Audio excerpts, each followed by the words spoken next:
the age of 19 in 1962, she was See, but I have the files. You know, I read this stuff at the National Archives, and I read these other things. I said to myself, how can that be possible? You know, final slap of choice, I don't know, internet, professional wrestlers, and not just even tourist style. It doesn't matter where the information comes from as long as it's real. It's hard to get real information. Because seriously, I don't want you to have just read these two sources whenever I try to prove out one of these things. It's not a you expect your government to tell you the truth, you're going to be sadly disappoint another one of these things. Dear Lord, what a dirty, dirty old man. Really? Can't be serious. Is this really how you want things to be? Come on. More hooker, eruptions? Eruptions, whatever. Really? Allegedly broadcast live from Pima Region 2, within the borders of the formerly united and currently occupied states of America. We bring you the Ochelli Effect. I damn sure know I'm an original. We have... Oh boy, all that noise in my headphones means it's Saturday night and we're live on UCY.TV radio. Anyway, tonight I got something a little special for you. Whoop, there's a little more noise there, hoping for it to go away. Oh, technical problems, I love it. I'll be able to take some phone calls tonight, but like I said, I got a special one for you because here's a guy who I have known of for many years, and now I'm going to date myself just a little bit. I'm sure that John will laugh at me when I do because he's a bit older than me, but the thing is that the first time I heard of this guy, I got a hold of a VHS tape back in the, I believe it was somewhere around 1990 or 92, somewhere in there, and that VHS tape was all about Jim Garrison. And it was called the Assassination Tapes, the Jim Garrison Tapes. The JFK Assassination, this is the way MPI marketed it. The JFK Assassination, the Jim Garrison Tapes. And it featured a whole lot of interviews on this guy Garrison, whom I had only known via, some mentions in the HSCA papers and things that I had studied, things like this in the past. But this gentleman, who has a deep, rich background in entertainment as well as being a very intelligent thinker, at least that's what I see publicly even to this day. This gentleman created or was involved in the creation, of one of the sort of first reality TV shows even, which I watched as a child, enjoyed and all that. So really this is going to be an interesting night, and we're going to have a conversation with Mr. John Barber, the guy who created the Garrison tapes, and is really just a multi-talented guy, and I'm so happy to have you on, John. How are you doing tonight? Well, Chuck, I'm just doing absolutely fine, and thank you so much for having me on, and good luck in your endeavor with this internet show. And it's amazing that the more the national media and the federal government repress the truth about the John Kennedy assassination, the more sites like yours start to pop up. It's like grass creeping through the concrete, and I am so glad that there is another one like yours out there to help spread the word about Jim Garrison, probably the most maligned man in America in the last 100 years. I can't argue with a single thing you just said, John.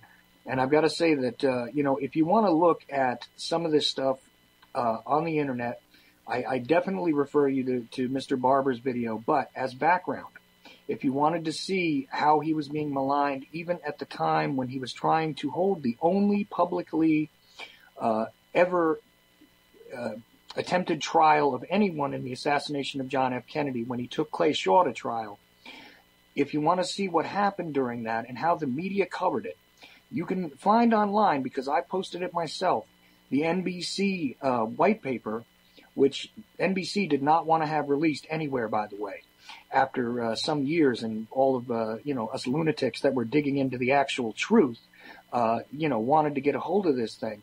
They didn't even want it released, but I made sure it got out there, as well as Garrison's as well as Garrison's response, which are posted both to some of my YouTube channels, Daily Motion channels.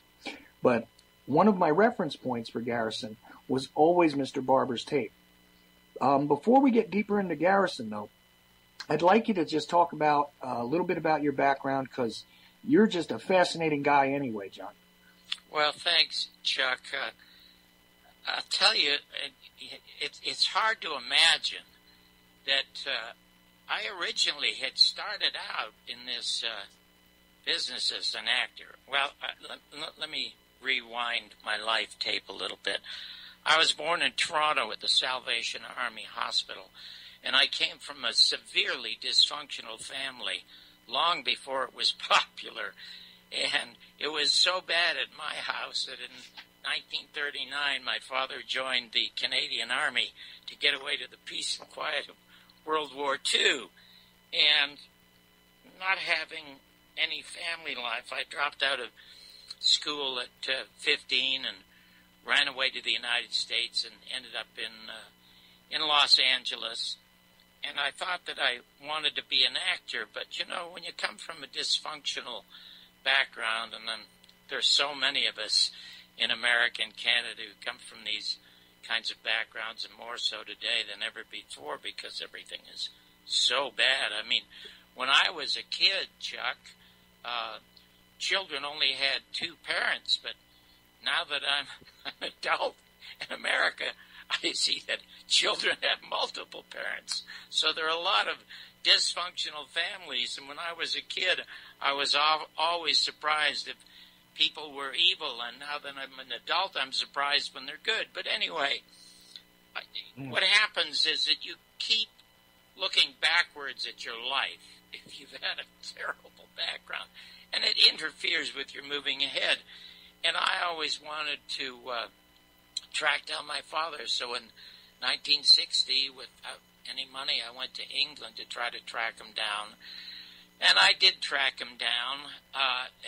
He had remarried without divorcing my mother. He owned a very successful advertising agency in Scotland, and it was not a lifestyle that I wanted to be a part of.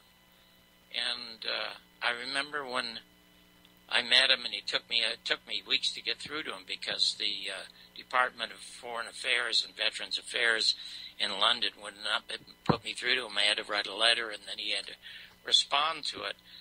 But he was extremely gracious, and he drove me up there, and his chauffeur drove his limousine. And the first thing I saw him doing was singing a commercial for like a Pillsbury Doughboy. And I thought to myself, and I said to him, "You mean to tell me you gave up 2 children," and I was only young at the time, "you gave up 2 children and a wife to sing for the Pillsbury Doughboy?" Wow. And I was heartbroken. I didn't want to say it, but it just flirted. So our relationship was severed right then and there. And I remember taking the train back to London, and I passed a little town called Farnham, Surrey, and I was reading the paper, and they were looking for actors to audition for a repertory company. So I got off the train, and I went to the Castle Theatre in Farnham, Surrey, and I auditioned as an actor, and I was there for nearly a year. And it was the most wonderful experience, Chuck, because every 2 weeks you would be doing a different play.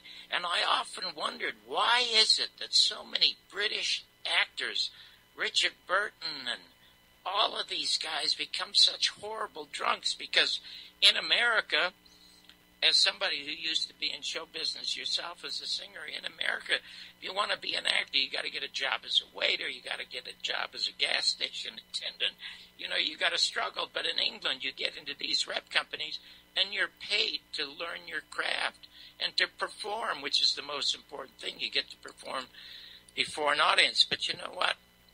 After a year, I suddenly thought to myself, you know, Chuck, this is all make-believe. While I love doing Shakespeare. I mean, I still recite Richard III. Now was the winter of our discontent, made glorious summer by the son of York, and all the clouds that lowered upon our house in the deep bosom of the ocean buried. I mean, I can recite this for hours, for crying out loud, and I love it. But you know what? It's an escape from reality. So I thought, well, you know, I don't want to do that. I don't want to escape into reality, 6 hours a day. I want to live my reality. So I went back to California, and I got into a boarding house on La Brea Avenue at Hollywood, and this was in the middle 50s. Got myself a job in the mailroom at Paramount Studios, and I tell you a couple of interesting stories about that. In any event, I don't know which story to tell first, but I'll tell you this story first. Well, California is an interesting place. I spent a little bit of time out there. I always say to people, it's definitely like another planet. That's for sure. Yeah, one of the jobs that I got before I got the job at Paramount Studios, I got a job at a place called Byerly's Orange Juice, and I used to have to sit by a conveyor belt about 12 feet off the ground and pick the rotten oranges out of the regular oranges. One morning I was walking home. I had the midnight shift. I was walking home. It was around 7:30 in the morning. So I walked all the way up Highland, all the way up La Brea. Boarding house was 2 blocks from Hollywood Boulevard in the corner. And I noticed this Cadillac convertible coming down the street. And, of course, it was on the opposite side of the street on my left and veered over right to the wrong side of the street and right next to me.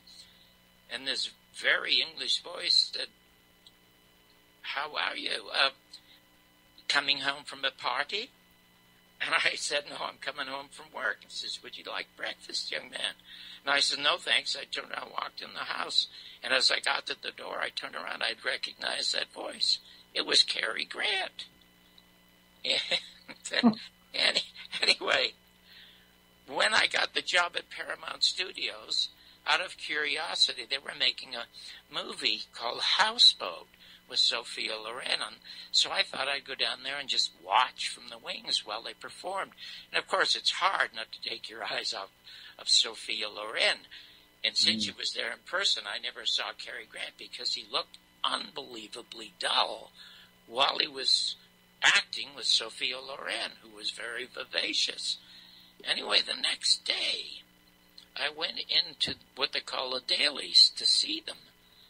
And on the screen, you could not take your eyes off of Cary Grant. I mean, it seems as though the less he did, the more he was magnified on screen, which taught me a lot when I first got an opportunity to have a job as an actor, even though I didn't want to be an actor anymore. But I got into an argument with a young accountant about at that time there was this huge commie scare in the United States, which is probably all manufactured anyway. Anyway, I didn't know much or anything about politics, but, I had some observations to make about some of the conservative folks in this country who I thought were being very irrational about the Soviet threat. I didn't think it was a threat at all, quite honestly. And the biggest threat, this guy did a lot of accounting work for doctors, and of course the biggest threat was socialized medicine at the time. And at the time, Ronald Reagan was doing commercials speaking out against socialized medicine and how dreadful it was in Canada. Well, coming from Canada, I can tell you, it's an absolutely terrific system. I mean, it's not going to bankrupt you if you get yourself an appendicitis or you get your tonsils out. I mean, operations down here now cost $250,000 or $500,000. In any event, he called me a commie. And I laughed at him, and I went upstairs, and I told him, you people are so uninformed, I'm a 15-year-old dropout, for crying out loud. You're a college graduate, and I know more about what's going on than you do. Maybe it's because I went to school in Canada. And he yells at me, well, maybe you should go back there. Anyway, I'm upstairs in my room, and there's a knock at the door, front door. And 2 uniformed men are at the door, and they identify themselves to the landlady as the FBI. They want to talk to me. Well, I did not have my papers, and so I opened the window and jumped out the window into the arms of 6 other FBI agents who were there to catch a young commie. Anyway, they arrest me, and they turn me over to the Immigration and Naturalization Service. And I'm incarcerated for 6 months, mostly with Mexicans and South Americans. Anyway, I befriended a Mexican fella who used to do the laundry. And he asked me if I would like to try to escape. Senor, you'd like to try escape, because he liked me. And I said, yeah, because I wasn't going to stay there forever. And I had called my mother and asked her if she'd send me $40 for a bus fare from Los Angeles to Toronto. That's how cheap it was, because they'd give me what they call a voluntary departure. And she said, no, you got into trouble. You have to get out of it yourself. Well, I had absolutely nothing, and so they were going to deport me. So anyway, we planned that on this Wednesday, he would load me into the big laundry bucket. You've seen these things. They're massive, they 4 big wheels. And they were going to put me down the laundry chute this Wednesday afternoon. So I climbed in here, he and his 2 buddies, and they wheeled me up and dumped me from the 3rd floor. I was at Terminal Island down in San Diego, and I landed on this big pile of dirty clothes. And I had cased everything perfectly. I knew where the gates were and where I could walk out. I was dressed pretty well, so nobody would think that I looked like a prisoner. They didn't dress you in orange at that time. Anyway, I go to the door to get out to the exit, and the door's locked. Then I go to another door, and that door's locked. Then I run to the back. Now I'm in a bed, and that door's locked. Everything was locked. So anyway, I got so tired and depressed, I lay down on all the dirty laundry, and I fell asleep. The guards found me that night, and they took me up to the office, and they told me that I was going to be in sort of solitary for a while. And they wanted to know how come I could be so stupid as to try to escape on July 4th when everything was locked up. So when they deported me, they sent me out of the country in chains, and I'm just a teenager, for crying out loud. And I had to stop at Cook County Jail in Chicago. And I remember when they were getting ready to put me in my cell and they were processing me with the paperwork, I was in a relatively large room with a half a dozen detectives sitting down doing their work. And they have coat hangers, of course, on the back of the doors, Chuck. Right. They had a black guy with his handcuffs behind his back, and they hung him on the back of the door, so he was like 3 or 4 feet off the ground, screaming in pain. I mean, really screaming in pain. And they all totally ignored him. I told you, I thought, oh, God, I can't wait to get out of here.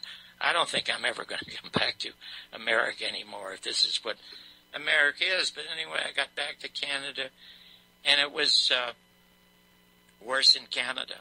My mother ignored me. I had nothing to, truthfully, I had nothing to live for.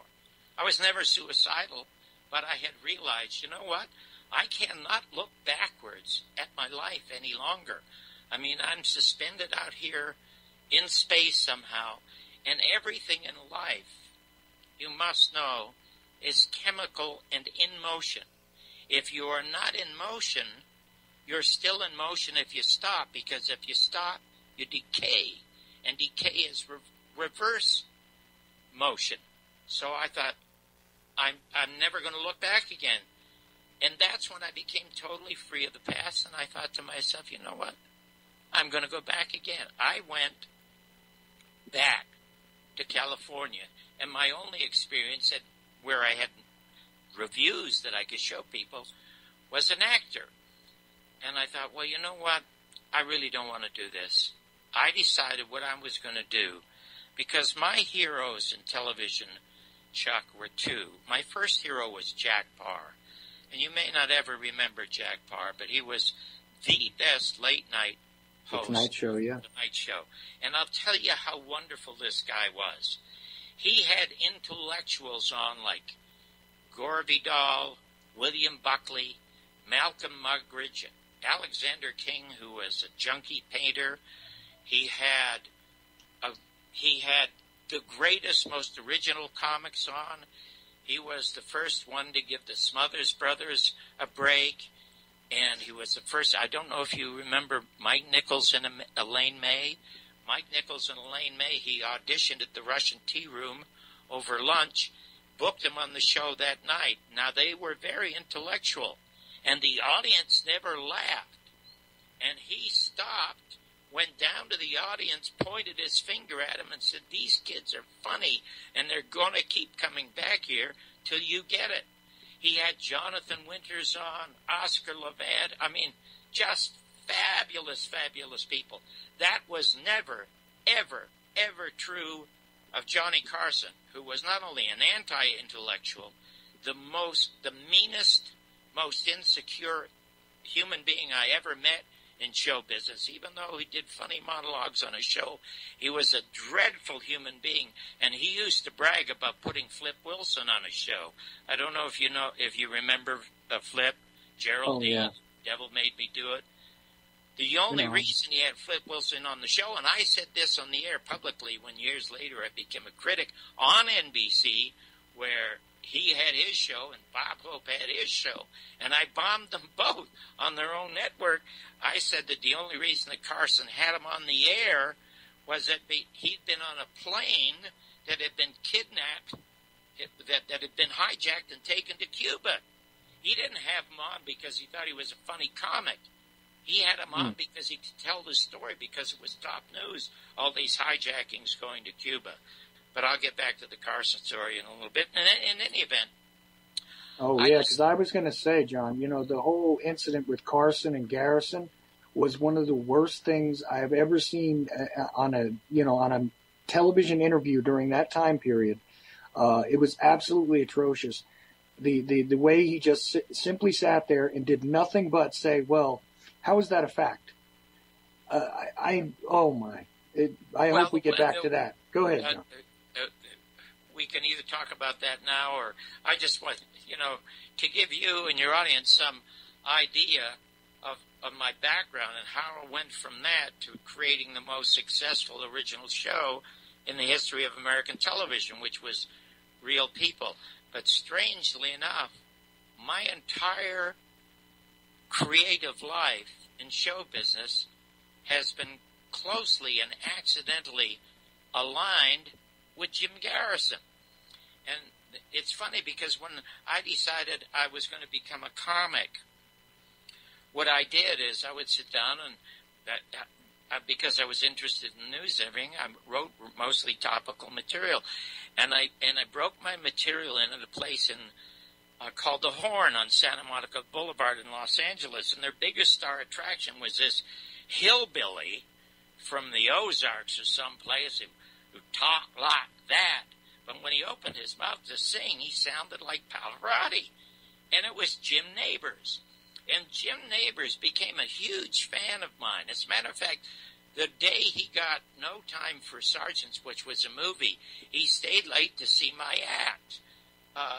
And because there were so many singers in the club, people used to love the fact that my whole act was like, I'm brought to you.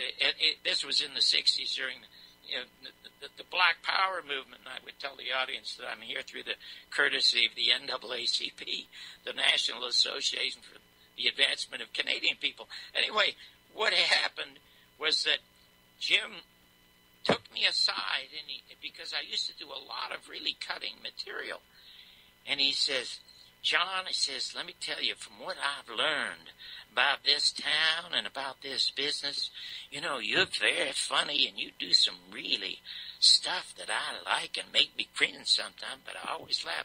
But let me tell you something, if you want to get ahead in this town and this business, let me tell you the honest to God truth, it's better to be liked than it is to be talented." And I have seen that so much in this business, when you see the mediocrities that ascend to stardom in television, it's enough to almost want to make you vomit, for crying out loud. It's like the end of that wonderful movie, Amadeus. I don't know if you remember the film, but Salieri, who used to steal Wagner's stuff, is now in an insane asylum, and they're wheeling him through the asylum, and he says he's the god of the mediocres, and he's forgiving all the mediocrities who've taken over the world. Well, not only have they taken over show business, they've taken over our culture, they've taken over our government. When I was a youngster, there were 30 or 40 people I admired who were intellectuals. They don't exist anymore in this country. There is one really great intellectual in America, and that's Chris Hedges, that nobody hears about. But in any event, when I met my wife, she was sang for the Earl Hines Orchestra, and I met my second professional job was at the Hungry Eye in San Francisco. And she introduced me, when we got back to Los Angeles, she introduced me to Red Fox, who became my longest friend in show business and my biggest mentor. And Red Fox said something that was so profound in his act. Chucky said, "Heroes ain't born, they're cornered." Well, oh yeah, I love Jim Red Fox. Garrison was cornered by the truth of finding out about the Kennedy assassination, because when it happened in 1963 and the Warren Commission report came out in 64, he believed it. He believed it because he believed his government. But it was only an accidental meeting, as you know, from the documentary that made him change his mind. And when he changed his mind, he bought three. The Warren Commission is 26 volumes. He bought 3 sets of it, at one of his office, one at home, and one in his car. And he memorized the whole thing. And that's why, because Lee Harvey Oswald and Clay Shaw and David Ferry lived in New Orleans, it was his responsibility to investigate it. So he became a reluctant hero because he was trapped by the truth, and he couldn't give it up. Anyway, I'm going to tell you why I stopped being in show business as an actor. This fella who used to produce the Johnny Carson show, his name was Freddie DeCordova. He was doing a pilot for a show called Manly and the Mob.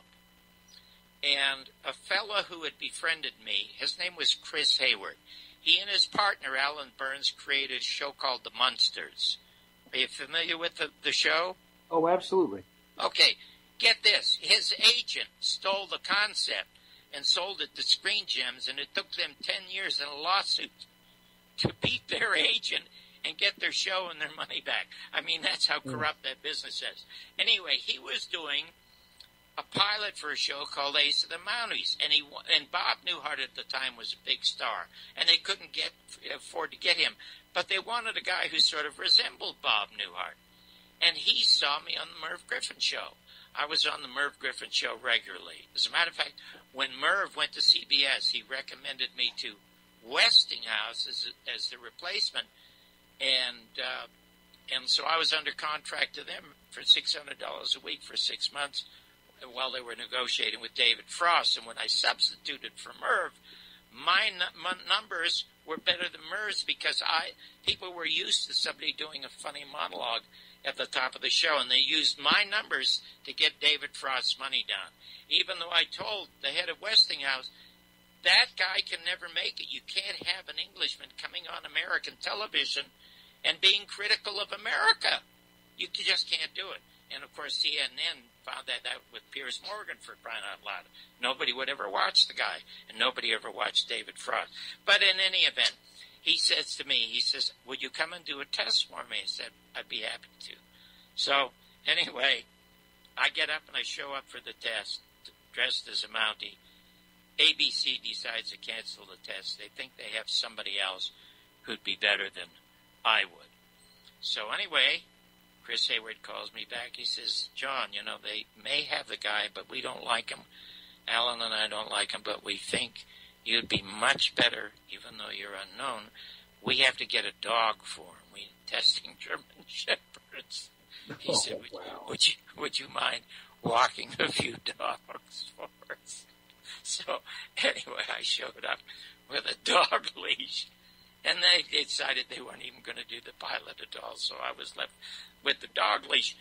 But Chris called me back, and he said, hold it a second.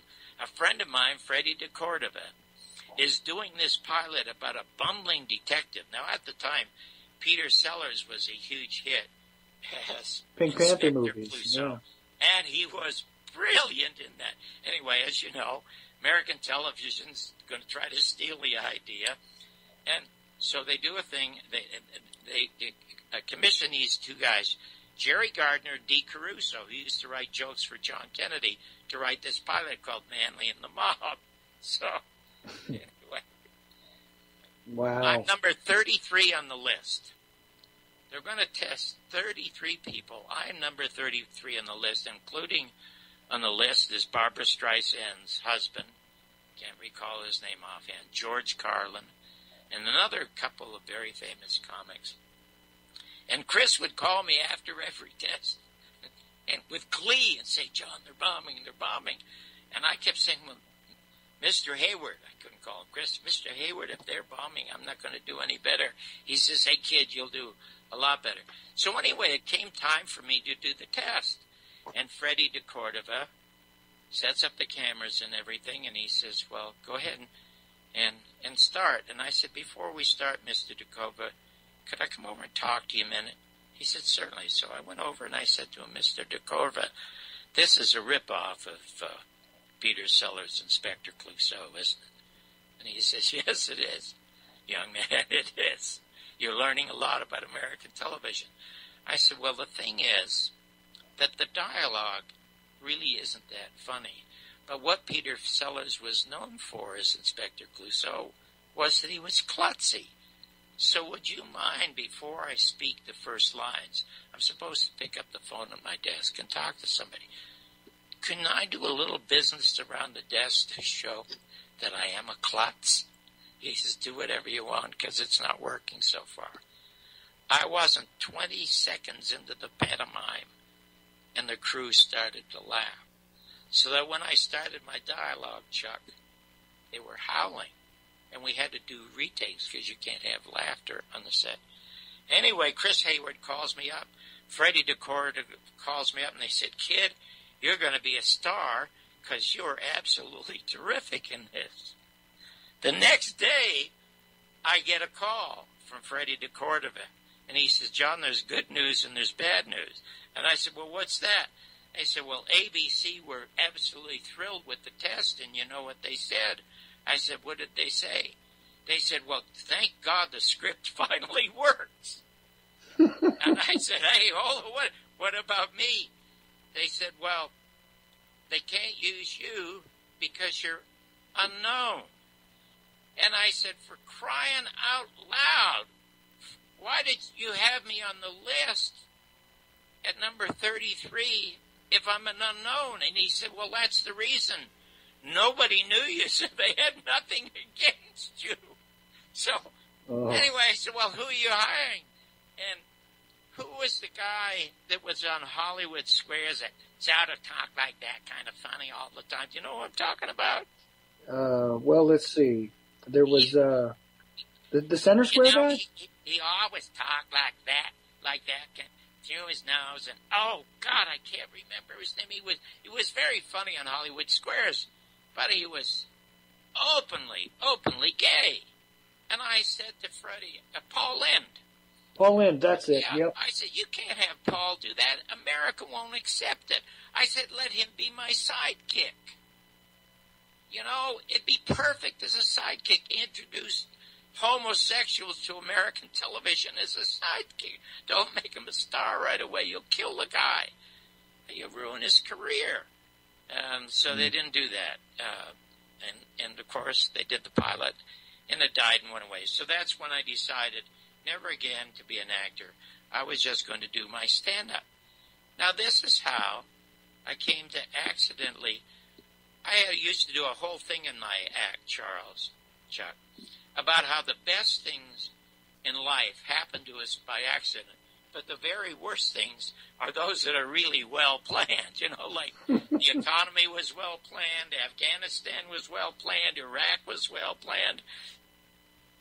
But in any event, I accidentally got to talk to Mr. Garrison and how this happened. And then I'm going to tell you the story of how my life inadvertently parallels the Jim Garrison story. They were starting a morning news show on ABC in 1970. They had done nothing but cartoons or movies in the morning. And they decided that there was a time in American television when a company could only own 7 television stations around the country or 7 newspapers around the country, but never 2 in the same city.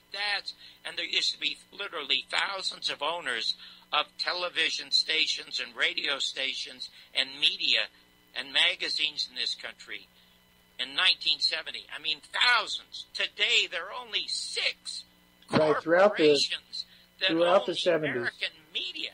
That's right. That's because of Ronald Reagan. I'll tell you why. Because he saw Garrison late night on NBC. I'm going to tease you with that, and I'm going to go back to 1970. Okay. Anyway, they were holding open auditions for this. They wanted it to be a news show in the morning because they were being challenged a lot by Mexicans and minorities about not having enough of minority content on local television.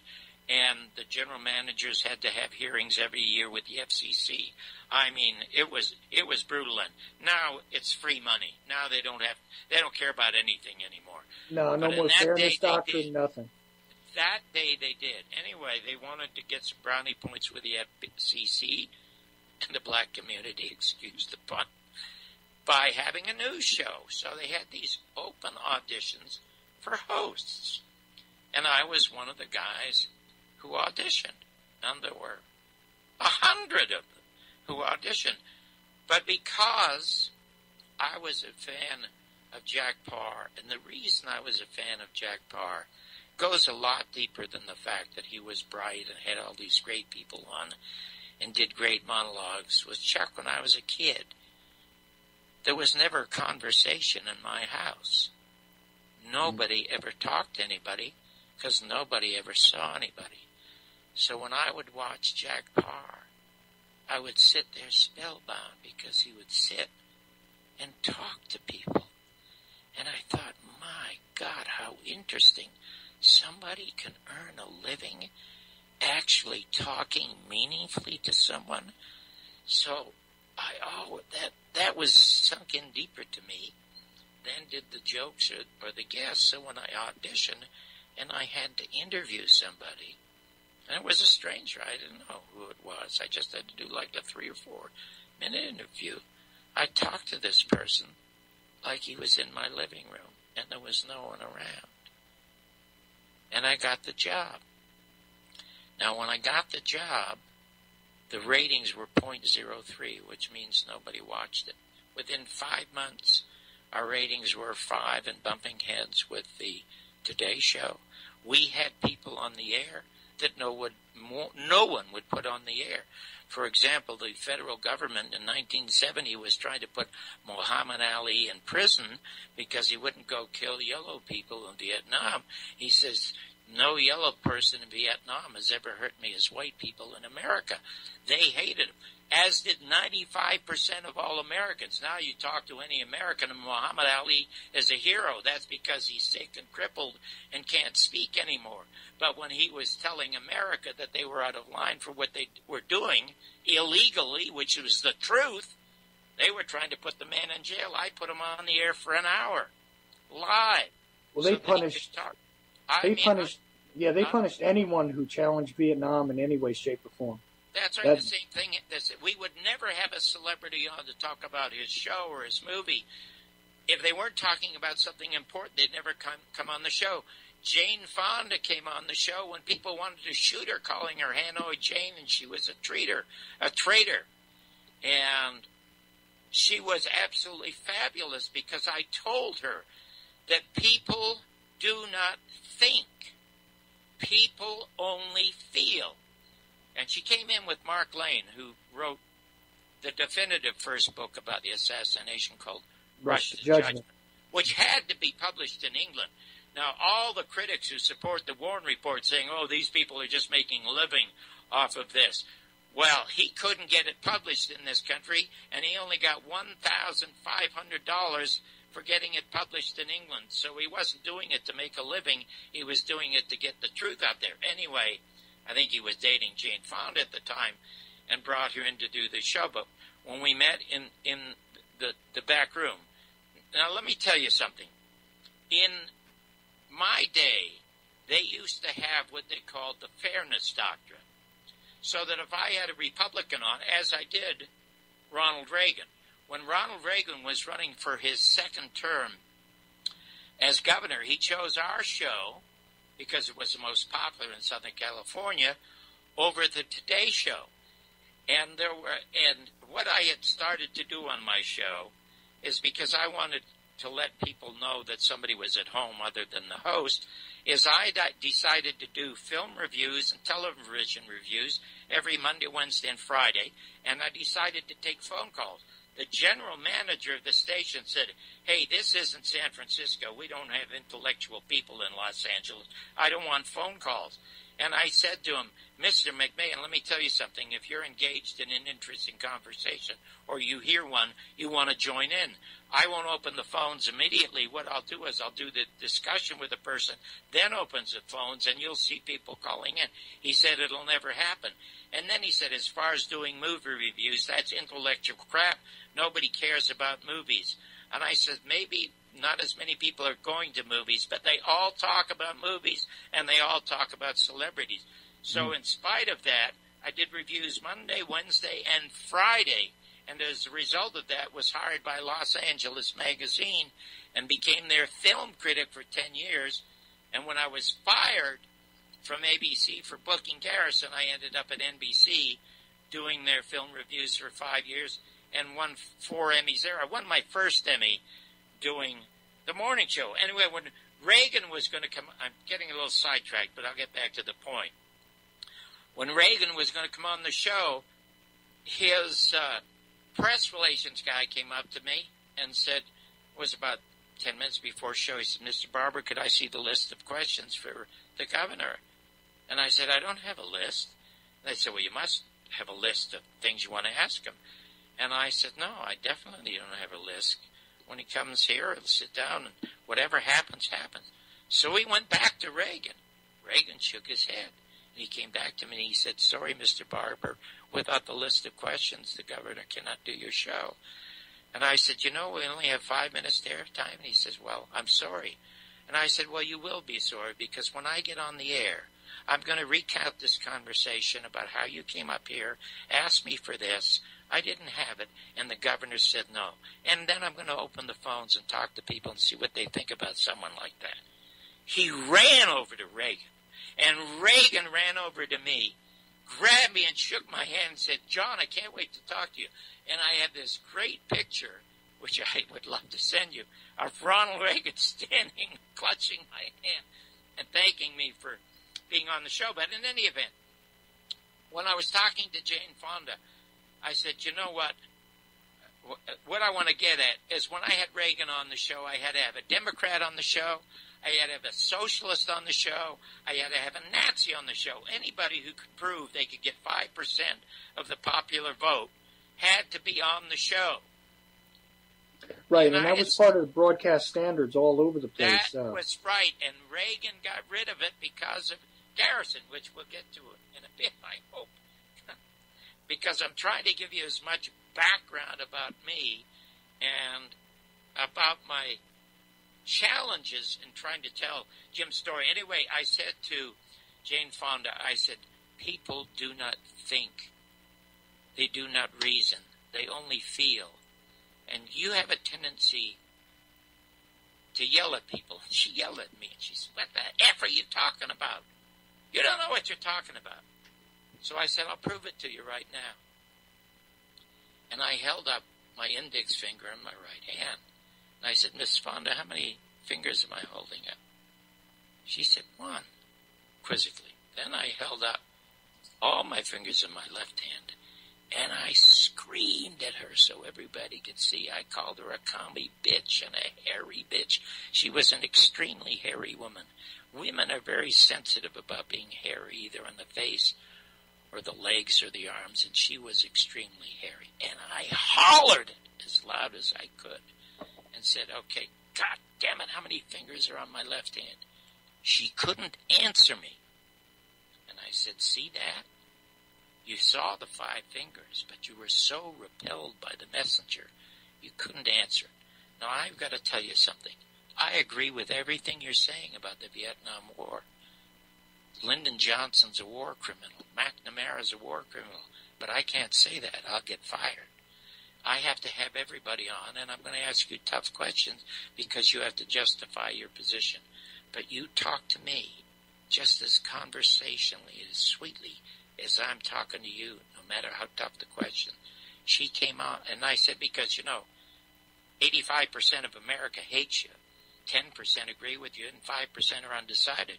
You'll sway that at 5%. Well, I'm telling you, she got, aside from getting some horrifying phone calls, she got some unbelievably great phone calls from some very prominent people. Anyway, that was the kind of show we had. And it was shooting up in the ratings, and everybody was talking about it. So, like most Americans, and I guess like you and anybody else, too young to actually probably remember it.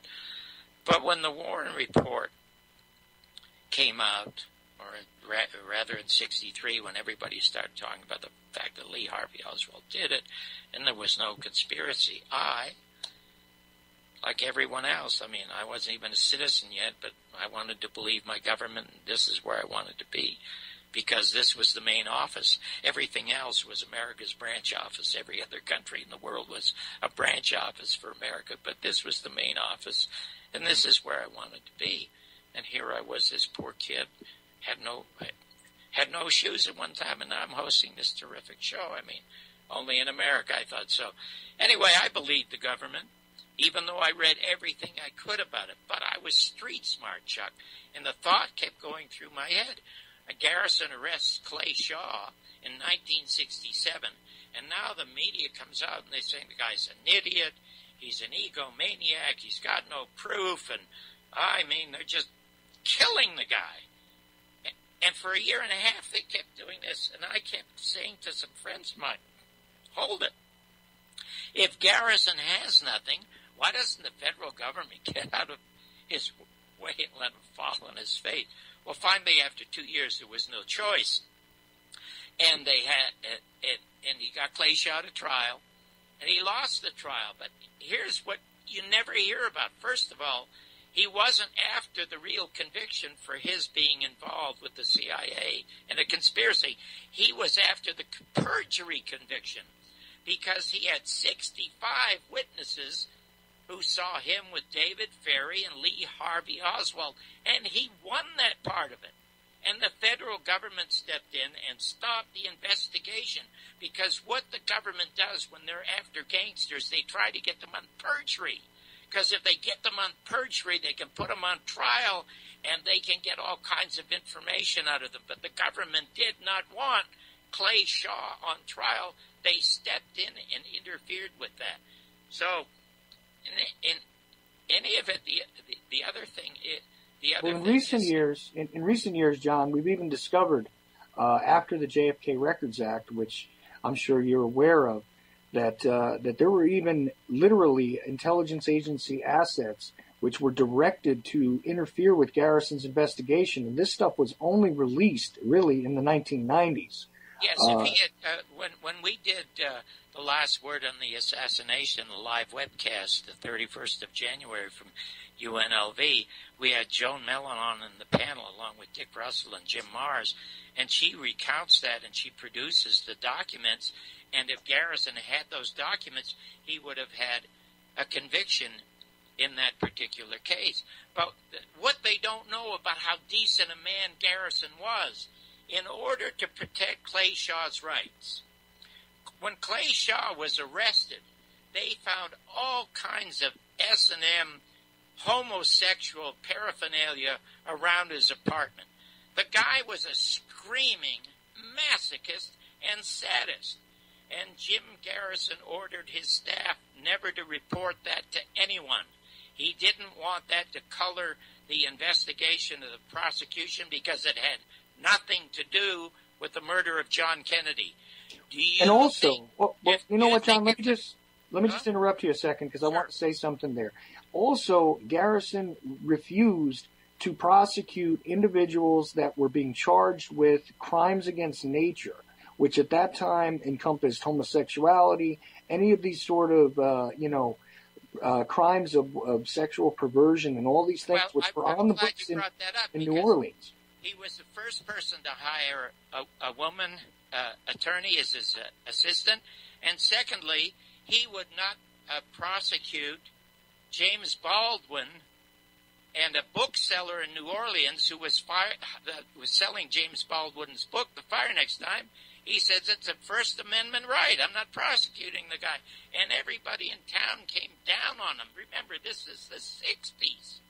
Mm-hmm. The 60s, and he still would not prosecute because it said it was First Amendment right. But to show you what he did to further protect Clay Shaw, he went through a grand jury.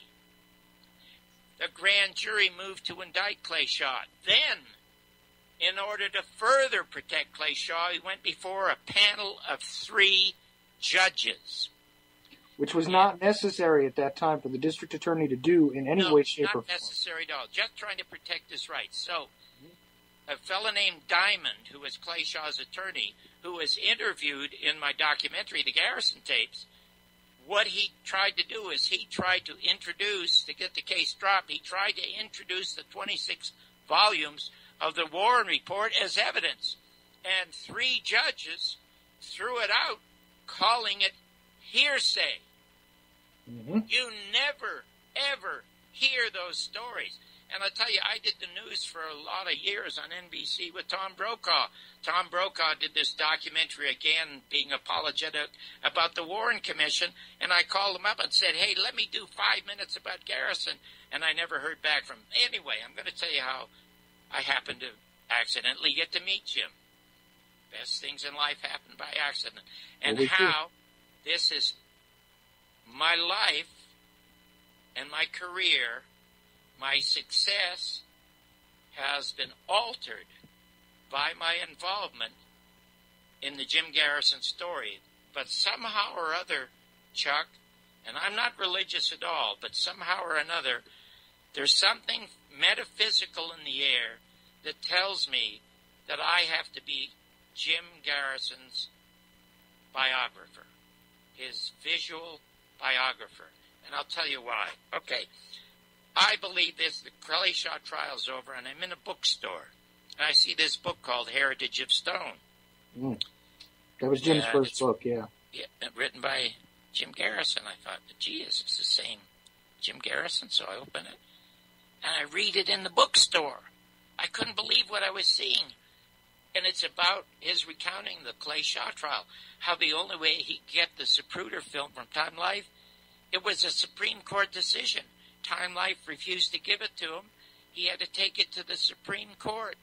A Dr. Zink was prevented by admirals and generals from performing a proper autopsy at Bethesda. He was one of the doctors who came down to New Orleans to testify. I mean, all this unbelievable material. And I thought, this guy's got to be on my show. So the next morning, as soon as I get to the office, I pick up the phone. I call information in New Orleans. I asked for the attorney's office. They gave me the number. I said, would you connect me? They connect me. And this bass baritone voice answers the phone. Hello. And I said, could I speak to Mr. Garrison, please? He said, speaking. I said, Mr. Garrison, my name's John Barber, and I host a morning show, the most successful show in L.A., most successful talk news show in L.A., and I just finished reading Heritage of Stone. And he started to chuckle, Chuck, and he said, oh, you must be the other one. I only sold 2 copies. And that's the kind of sense of humor he had. So I said, Mr. Garrison, you've got to come on the show. And before I could finish, he said, John, You'll never get away with it. I said, Mr. Garrison, I just won my first Emmy.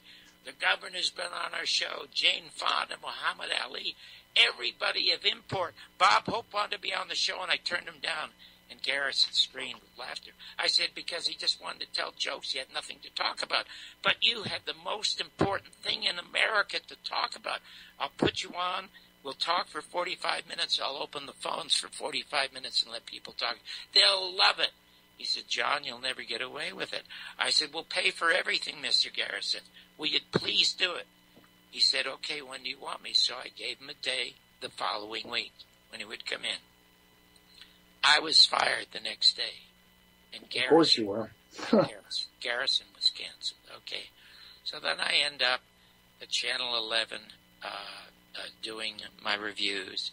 I'm still at LA Magazine, and Tom Brokaw sees me on the air, and he recommends me to the news director at NBC, so I end up at NBC for 5 years as their critic at large, and as I said, still doing the reviews for Los Angeles Magazine, but I never signed a contract with NBC, and they wanted me to sign a contract. I said, I'll do the reviews Monday, Wednesday, and Friday. I was only getting $150 a night, and I was contributing 10% to the viewership because in all of the research, they found out that people tuned in to watch and listen to John's reviews. They were extremely, extremely popular, as luckily so was I. But I never got to see Jim, but during Watergate, I gave him a call. We talked about Watergate. There were some names mentioned there that had been mentioned in Dallas. We talked about the Vietnam War. Then in 1979, I created a show. I first had it with ABC, and what it was, they used to have stuff come over the wire services in the newsroom, and sometimes it would say, editors, please note, this story may not be suitable for broadcast or popular consumption. There'd be these wonderful offbeat stories about people. And I thought to myself, my God, this would make an absolutely terrific show. So anyway, I created this show, and it was going to be a cross between the National Enquirer and this great hit movie called American Graffiti. I don't know if you remember that film, Richard Dreyfuss, but it was a huge hit. Right. American Graffiti, made by Universal. And so I called the show National Graffiti, and I wanted to hire as my black Richard Pryor. Now, at the time, Richard Pryor was doing a show at NBC, which he was fired from, and then he was arrested by the Internal Revenue Service for not paying his taxes, released and arrested again for punching a programming executive at NBC. But Richard was just absolutely wonderful. So I had the show at ABC with the guy who was co-responsible for Barney Miller, which was one of the really good comedy shows of the era. It never had a laugh track, and the characters didn't yell at one another the way they do in comedy shows today. And the producer of the show became my son's godfather, was the guy that tried to give me my first job as an actor, and that was Chris Hayward. He was the producer of the show. So he brought me in there and said, let John develop this show.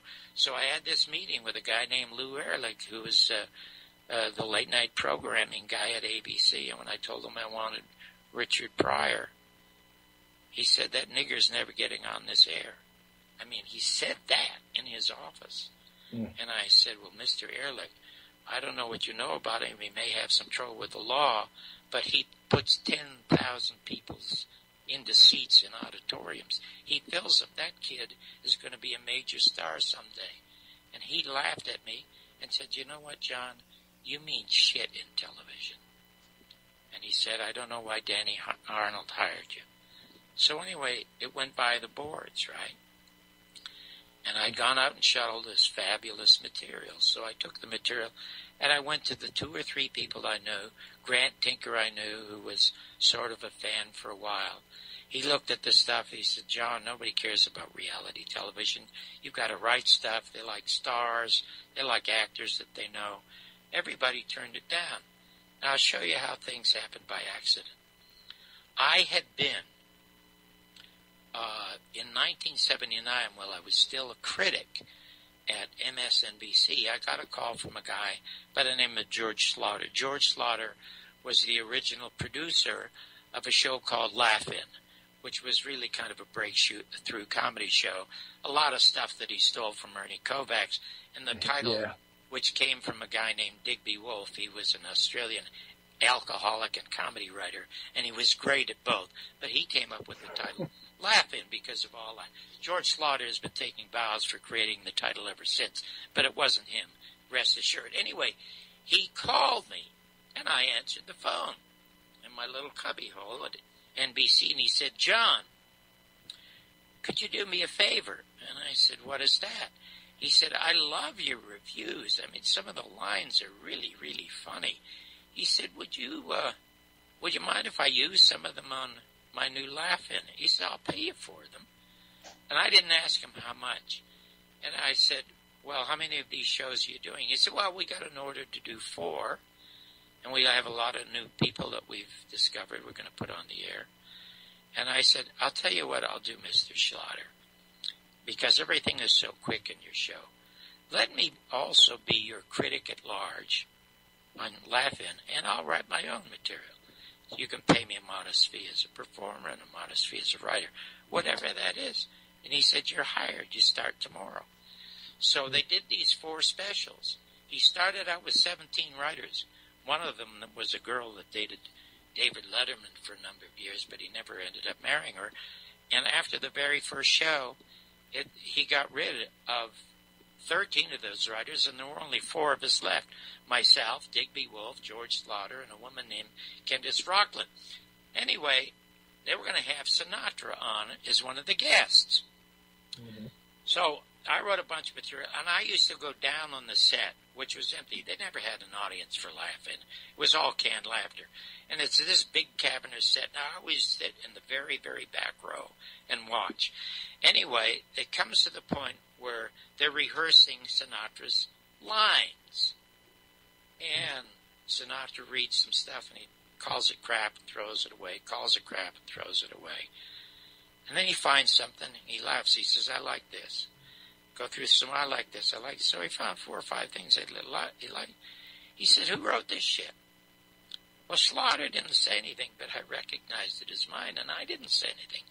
But Digby Wolfe said, "Mr. Sinatra, that kid's sitting way up there, he wrote it." So Sinatra looks up at me, waves his finger, and I come down to the set, and he said, "Kid, how'd you like to write for me?" And I said, "What do you mean?" He said, I'll talk to you later, but how would you like to write for me? So I became Sinatra's comedy ghostwriter, and whenever he had to give a speech or something, I would write it for him. When Hubert Humphrey, they had the ceremony for Hubert Humphrey when he was going to retire because they found out he had cancer, I wrote all of that for Sinatra. His angry letters to the editor, some of which are mentioned in Kitty Kelly's book, My Way, which is the unauthorized biography of Sinatra. Mm-hmm. Anyway, and I called him Francis, and we used to talk frequently on the phone, and I have this great letter on my wall about how he wants to do something with me. So any event, nobody thought the real people would make it. And the NBC was supposed to have the Olympics on at that time, and the Olympics were canceled. So when real people debuted on America's least successful network, it had a very bad rating. But guess what, Chuck? It got 6,000 letters. It got 5,000 more letters than the most popular show on American television. So NBC figured they had something, and these 4 and 6 specials all of a sudden became 13, and then all of a sudden became 22, and now I was producing the show. Now, originally, Slaughter wanted to hire, this Jewish comic to be one of the hosts. I'm trying to remember. And the Jackie Mason? No, not Jackie. Jackie was wonderful, by the way, at the time. When I first saw Jackie Mason on Ed Sullivan, I remember his very first joke when he was on Ed Sullivan's show. He says, I'm so insecure. I go to a football game. When they huddle, I think they're talking about me. I mean, that's 50 years ago, and I can still remember. I howled because it was such a terrific joke. There was a tall, blonde girl singer who used to play the English piano player who starred in 10. Who was that? Come on, you're a musician. Huh? Wow. Dudley Moore. Oh, Dudley. oh. You remember Dudley? Yeah, I remember Dudley, sure. Okay, well, he had a 6'2" blonde girlfriend. Right, And she was a girl singer, and she was very good and very pretty. And the comic he wanted to hire was David Steinberg. So I went to George and I said, George, you cannot hire David. Not that I don't like him, but he's a walking political editorial. Yeah, People Steinberg was like that. The stars of the show cannot be the people on the show. The stars have to be the people you're profiling. And fortunately, Steinberg turned it down. Then he interviewed the big blonde, and I went in when she left, and I said, George, I'm telling you something. This is a serious, serious blunder, because when people see this girl, they're going to wonder, what does she see in Dudley Moore, and what do they do in bed? That's what they're going to be thinking. So you have to hire unknowns. And he said, well, you're not unknown. I said, I'm unknown outside of Los Angeles. You know, nobody remembers me from the Dean Martin shows or from Joey Bishop's show or from Merv Griffin's show. Nobody knows of me. That was late night stuff. They only know me in town. My son, who was 10 at the time, his favorite morning show was the girl that was on, who ended up in a spot where I was on the AM show in Los Angeles. Her name was Sarah Purcell. So I took a look at her and I thought, gee, she's very, very pleasant. So I called George and I said, can I bring in a girl named Sarah Purcell? She's got the morning show. You can watch her if you want, but I'll bring her in. So I brought her in, and she sat down on the sofa, and she was very, very charming. She was married at the time by a guy named Purcell. And George hired her and gave my son, who was a huge Superman fan, this massive, classic poster of Superman autographed, which my son still has. But anyway, what happened is the show started out almost nowhere and ended up in 1 year as the #1 show in American television. And I wrote and edited nearly every one of those hours in their entirety. In their entirety. That show was mine. And very, very few people, except the people who on the show, know that. And one of the dumbest people that we had on the show was Byron Allen, and I'll say this quite honestly. We did a story about some guy who made these terrific figurines, life-size figurines of the Beatles, and he had them situated around his dining table so he could eat with the Beatles every night. And when we put the story together and had Byron do it, he came to me in secret and said, who are the Beatles? Now here's a kid that's 20 years of age and he doesn't know who the Beatles is. Beatles are. He was going to USC. We had to hire a girl to do his homework. Then when I went to New Orleans, went to New Orleans when I was going to interview Janet Garrison, but I had to do some real people stories. So we did stories about one of them was about the most famous black tap dancer in a street performer in New Orleans, and his name was Pork Chop, and he was about the same size as Sammy Davis Jr., but could outdance him, could outdance everybody except probably Fred Astaire. And anyway, in doing the introduction to him, we mentioned something about the famous, and one of the most famous, aside from Satchmo and such, and Byron Allen says to me, who's Satchmo? He didn't even know it was Louis Armstrong. Oh, now that I say that in all honesty, but if you look at Byron Allen today, he is the only one of all of the cast and the producers and directors or anyone who involved with that show who went on to become a multimillionaire. He has 5 shows, 5 half-hour dreadful shows on television, and they're called barter shows. He does shows about celebrities because he knows people like. He does shows with comics, and what he does, he gives the shows away to television stations for nothing. He keeps half of the advertising revenue, and they get the other half. They're called barter shows, and he's become a mega millionaire. So when I tell you he was dumb, he may have been educationally dumb, but he wasn't economically dumb. So I have no qualms about telling the story about how unbelievably dumb he was. At one time, he was in Cincinnati, and he was being interviewed on the local news, and unfortunately somebody taped the news and sent it to George Slaughter, because when Byron was trying to renegotiate his contract, Slaughter wanted to show him this news thing to show how stupid he was. Is that when he was being interviewed by the guy in Cincinnati, the guy said to Byron, "Why are you here?" And Byron says, "Well, I'm just stopping here on my way to Ohio." So I had to tell Slaughter, I said, "You will never release that. You'll burn it. You can never let people know anything about our cast." Well, anyway, the problems began to develop in the show. The second, Sarah Purcell started to have this intense sexual relationship where she told me she had her first orgasm with a guy named Robert Long, who I had hired to come in to be her field producer. So they were doing a lot more producing and reproducing than I realized, and he started to convince her that he was a star, which she was not. She was enormously popular and enormously likable. But there are 3 kinds of people in this business. There are stars, there's celebrities, and there are talents.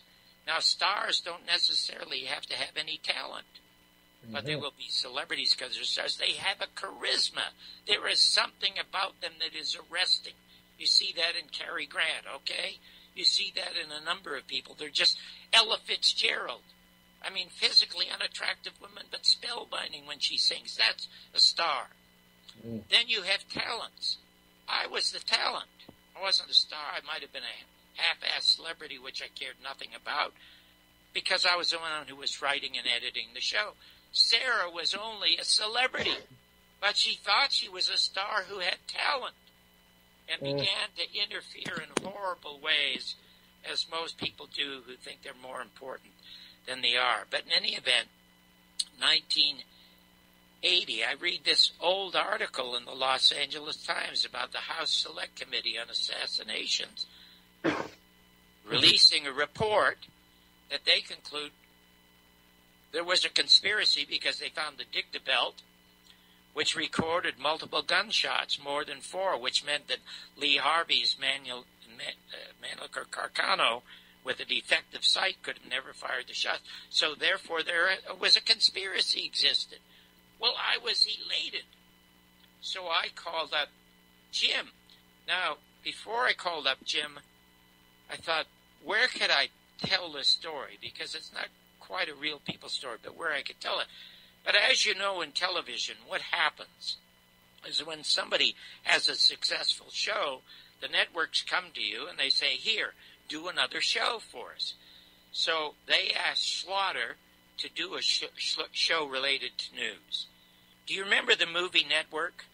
Yes. It was by far, when I was a critic, I said it's the only movie ever made in America where you go to listen to it rather than look at it. Patty Chayefsky wrote a script that is so brilliant, it looks like a documentary today.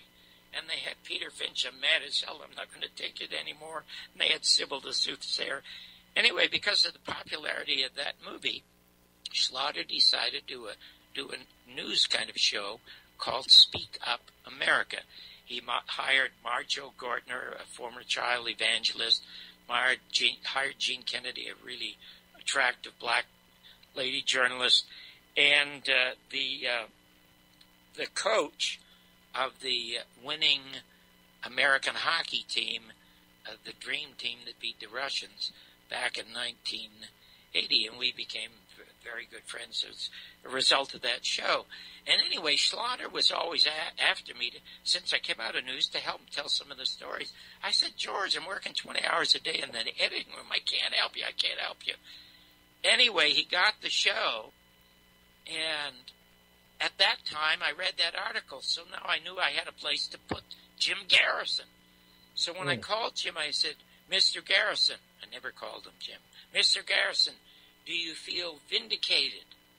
And he said, John, I feel like a blind man who's received a small trophy in a very dark room. Only I know I got it. And I said, can I come down and tell your story? He said, John, after the Clay Shaw trial, 1969, 10 years have passed, and I have not given one interview. And I said, Mr. Garrison, I will tell your story. He said, you come down here. I'll tell you my story. You tell it any way you wish. So I went down to New Orleans, did the Real People stuff. I went to his house. He must have had 2,000 books in his library. What an articulate, bright man. On the wall, he had a picture of himself at Dachau, because he was there when they liberated that death camp, and he wrote underneath, lest we ever forget. I'm telling you, it was 3.5 hours of the most frightening, compelling, interesting, American, inspiring moments I ever spent in my life, or will ever spend in my life, just putting this man on camera to tell his story. And sometimes, Chuck, you know when people are telling the truth by just some offhanded remarks that they say. Because I said to him, Mr. Garrison, you know, you're not aligned with any political party. You're a former FBI agent. You're extremely conservative. You're almost civil libertarian, as it were. You were in the military. You're in the Air Force Reserve. Whatever made you think you could take on the federal government? And without missing a beat, Chuck, he said, John, I guess as a kid, I saw one too many Frank Capra movies.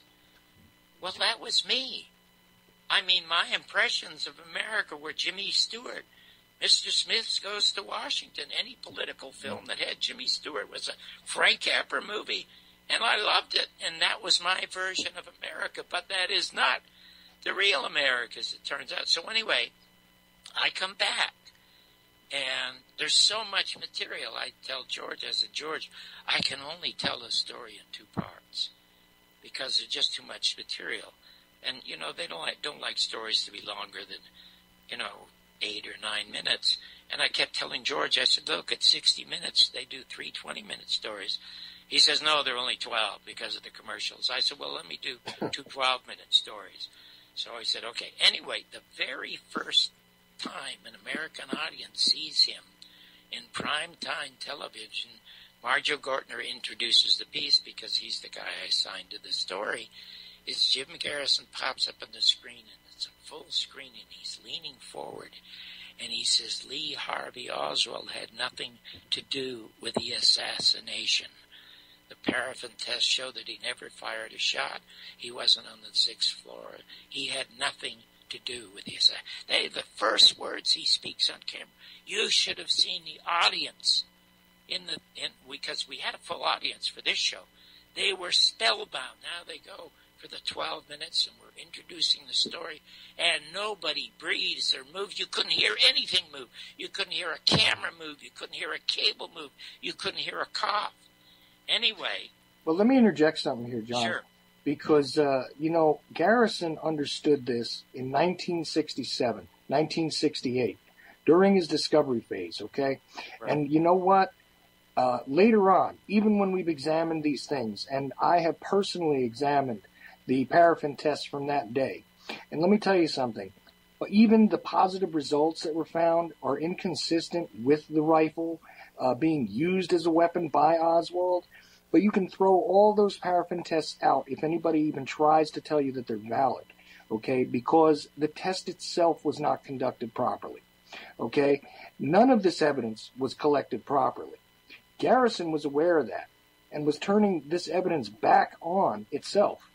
I mean, it's so amazing because in this day and age, we're able to share things across these, the internet networks and things like this. Garrison was able to discover this himself. You saw this in the documentary. Garrison gave me the J. Edgar Hoover document where the FBI said the paraffin test proved that he did it. And then you got Curry, the chief of police, saying the paraffin test proved it. I mean, they were all absolute lies. But here's where it fell apart at Real People. And here's where it fell apart with telling Jim's story. One time during the interview, I asked him, I said, Mr. Garrison, how many shooters do you think there were? And he said, 3. It was triangulation. He said it was military style. And he said in these cases, they usually have a team of 2, so there would be 6. He said, but in this case, since it's such an important murder, they probably have somebody on the phone. So it makes like 9 people. And I said, okay, they know what they're doing. People around Dealey Plaza and the fake Secret Service people, they all know what they're doing. How many people do you think actively knew what was going to happen? And he said 32 probably. He says it's on a need-to-know basis. And he said, and then he began to outline the people at the CIA, FBI, and the media. Right, perfectly logical conclusions. Okay, now get this. So I do the second part of the story. And I have Marjo Gardner say, Mr. Garrison, how many shooters do you think there were? And Mr. Garrison says 3 and explains why there's 3. Anyway, I'm at home, and the part 2 the following week is going to come on. And now the ratings are sky high because everybody really wants to see what Mr. Garrison is saying. Marjo Gardner comes on the screen, introduces part 2, talks about how interested people are in it. Then he cuts to himself on film, and there you see him on camera saying, Mr. Garrison, how many shooters do you think there were? And then they cut to Jim Garrison. He says, 32. And then the phone rings, and it's George Slaughter. And he said, what did you think? And I started screaming at him. What have you done? What have you done? You crazy idiot. What have you done? He said, Jim Garrison's a kook. I said, you're the kook. He can sue you and NBC for everything. This is deliberate libel. He says he's an idiot. He's a kook. And I slammed the phone down. And I immediately called Garrison in New Orleans, and I'm crying like a baby. First time I ever cried in my life. I never cried as a kid, ever, ever, ever. No matter how bad things were. And I'm bawling. I'm a grown man with a #1 show in America, and I'm bawling like a baby and saying, Mr. Garrison, I'm sorry. I don't know what happened. That's not how I edited the story. And he said, John, I'm used to it. I said, please, sue them. Sue them. You can sue them for libel. It's deliberate. It's malicious intent, and that's the proof of libel, and I will back it up for you. And he said, John, I've had it happen too often, and besides, my family loves your show, and I don't want to cost you your job. And I didn't, realize it myself at the time, but because I'd hung up on Slaughter, my days with Real People would be over. Because the following day, George Slaughter signed a 2-year contract with NBC to extend Real People another 2 years. Were you aware, John, of the white paper and earlier? Were you aware of that history with NBC? Yeah, well, let me go over this with you a little bit, okay? Because NBC should not have a license, and most of the people at the head of NBC should be imprisoned for interfering deliberately with the prosecution of a crime. And it's all outlined in the documentary, and when people see it, they're going to be stunned. What NBC did, and why there is no longer a fairness doctrine, all started with NBC and ended up with Ronald Reagan, and this is the story. NBC hired a guy named Walter Sheridan, who was a conduit to the CIA and the FBI, with explicit instructions to go to New Orleans, give the impression that he's helping Garrison, but to destroy him and to get his witness, his major witness, who was this taxi driver who had testified. He came forth voluntarily to say he was at the meetings when Clay Shaw and David Ferry were talking about assassinating the president. And Perry Russo. Yeah, Perry Raymond Russo. And Russo was notified that he was to go to a motel to be interviewed, in which he was to lie. He called. They had asked him where he would like to go to work outside of New Orleans and what kind of job he'd like. He said, well, I've always liked California. They got him a job in Los Angeles with an insurance company at $50,000 a year in 1969. And he went to Garrison and told Garrison, and Garrison wired him. So when Walter Sheridan, the NBC producer, took Perry Raymond Russo into that motel room, it was all recorded. And what does Garrison do? He files a criminal suit against NBC and against Walter Sheridan. The federal government steps in and stops the prosecution of Sheridan. But the FCC orders NBC to give Jim Garrison time to correspond to the white paper that you're talking about. So he got a half-hour late night, some of the clips are in the documentary, to tell America stuff that they had never heard in their life. And also, they prepped Johnny Carson because Mort Saul got him booked on the Tonight Show. And Mark Lane tells us a great story about how they rehearsed Jim Garrison for these tough questions that Carson was going to ask. It's a great moment in the documentary, but in any event, as a result of going on American television and telling them the truth about the assassination, Ronald Reagan sees this, as does the CIA and the FBI and the heads of the networks. And these are the warmongers that want to go eventually into Vietnam, that want to go eventually into Iraq and Afghanistan and now Iran and every place else. These are the people that Kennedy tried to stop, and that's why they murdered him. Anyway, they said, we can't have a Jim Garrison event on American television ever again. Get rid of the fairness doctrine. And they got rid of it. Now, do you realize this? If there were no fairness doctrine, if there were a fairness doctrine now, Murdoch, who owns Fox, could never own Fox Network, because everybody on his network, except for Judge Napolitano, is a spokesperson for conservative Nazis, for crying out loud. Whether it's Hannity or O'Reilly or whoever it is, they're all supporting the Warren Report. They're all supporting the Pentagon. They're all supporting the war machinery, okay? Now, interesting comment about somebody who bought my documentary and posted a great review on Amazon. He said, 30 years ago, when I watched stories about the assassination or the anniversary, the 20th anniversary of the assassination, there was a few stories about Jim Garrison, and there were a few people on who had conflicting views rather than those of the Warren Report. And he goes on to say, watching every program on the 50th anniversary, not one word about Jim Garrison, not one word from a dissenter. And I offered it free to everyone.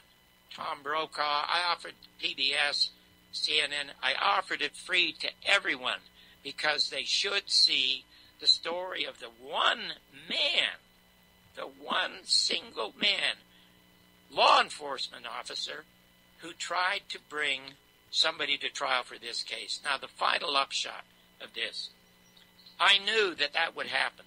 So I was going to book an event at UNLV on November 22nd, and I was going to book Bobby Kennedy. Bobby Kennedy, a year ago, told Charlie Rose that his father did not believe the conclusions of the Warren Report. Well, a friend of mine, Dick Russell, writes a lot of material with Bobby Kennedy, and Dick is Jesse Ventura's ghostwriter. He writes all of Jesse's book, and he gets co-author credit for it. But in any event, since he's a friend of Bobby's, he asked Bobby if he would come out here. He would screen the Garrison tapes, and there would be an audience of 1,200 people, and George Knapp, who's the Sunday night host of Coast to Coast AM, would interview him, and then we'd do questions and answers from the audience, and I would be part of the panel, as would Bobby Kennedy. And he said he would do it for $25,000. I barely had $25,000. But I said, I'll give my last $25,000 to Bobby Kennedy to come out here and do that. And he agreed. So we set the date for December 12th because we couldn't get any other dates. There were going to be 1,200 people there. George Knapp was there. There was going to be a crew there, everything. 3 days before the event, he calls up and cancels. Okay? He told Dick Russell, he got a copy of the documentary and wouldn't look at it. He told Dick, wasn't Garrison a kook?